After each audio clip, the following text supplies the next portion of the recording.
Hey guys, welcome to the Enlightened Logger channel. Thanks for stopping by and checking us out. This channel is dedicated to healing through hard work. We'll talk about everything from addiction to zeal for the outdoors. I tell people that I don't know how to act without a chainsaw in hand, so you've been warned. Let's get to it. Hey guys, welcome back to the Enlightened Logger channel. We're going to work today on our series of how to eat an elephant. Last time we had talked about the first step to the problem in reference to addiction was identifying that there is indeed a problem, and you've narrowed down the fact that you want to make changes and you can recognize that there's a problem. Congratulations, that's step one. Of course, in fixing any problem is determining that there is indeed a problem. We talked a little bit about the problem, in my case, was this giant pile of logs that we had to address and turn it into firewood, which equals profit for the business. I'm not necessarily going to go in order of exactly how I did this. I just created a list of different things that I've done and been working on as a work in progress since the beginning of my journey 6 years ago. So the second thing that I had to do was start to set goals for my desired outcome. What was it that I wanted to achieve? For me, I had different ambitions in life and things that I wanted to accomplish that were outside of the control that I was under while I was under the influence of alcohol. So I actually wrote down different goals and objectives, and I've been doing that for quite some time in my life. But that helped me to stay focused and have a clear vision as to what was next. What were the steps that I needed to take, and kind of lay out a game plan for me, because again, it was in writing and I had kind of an outline to follow.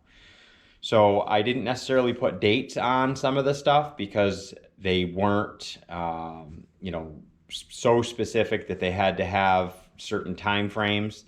But I definitely did write them down. And there are lots of things in life that I've done that I have actually written dates on to say, okay, here's my objective.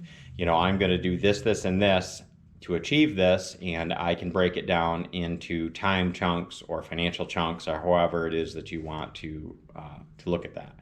So that was one of the next things that I did is after I identified the problem, I set specific goals for my desired outcome.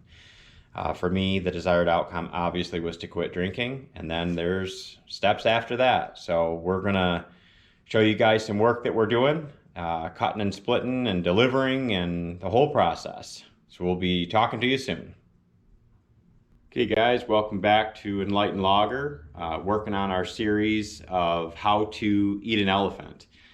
One of the next steps that I had to actually review, sit down and really crunch was what it was that I was willing to invest as far as time, money, relationships, etc.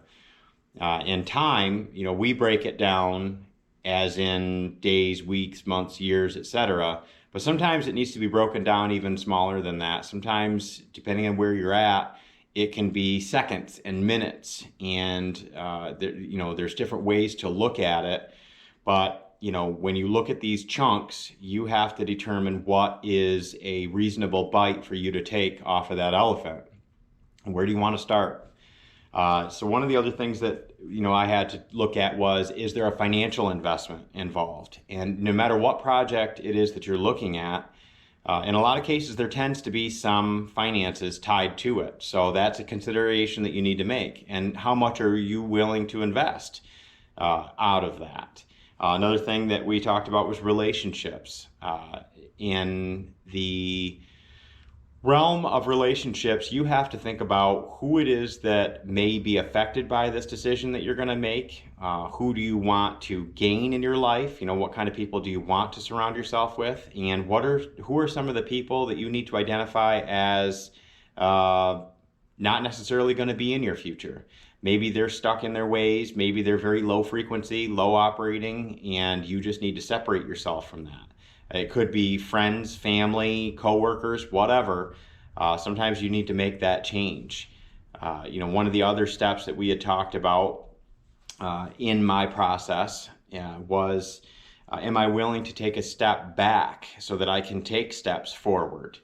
Am I willing to take that break, that rest period, whatever it is you want to call it, but am I willing to humble myself and take those steps back so that ultimately I can advance and come forward? Because that is the ultimate objective.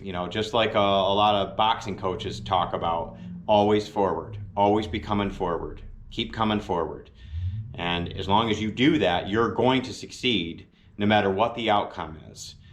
Because you have given your best, you've laid it all out there, you left everything out there, from the beginning. You didn't back down, you didn't shy away, you let it all hang out there.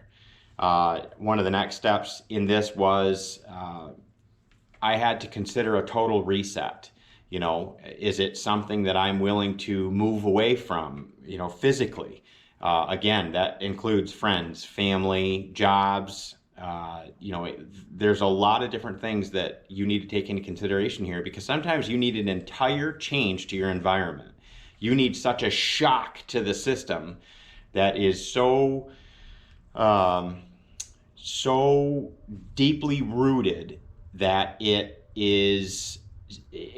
automatically creates change in your life that is going to be for the better, because you're removing yourself from that negative toxic environment that you were in, and this shock is going to affect you on a cellular level. So it's going to help change the course of your history, which ultimately is your future, because you're the one that's actually going to sit down and write your history book.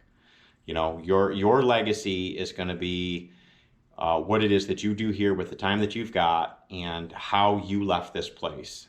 Relationships, your business, let's say, your profession, if you've got one. What is your legacy? What are you leaving for future generations and future family?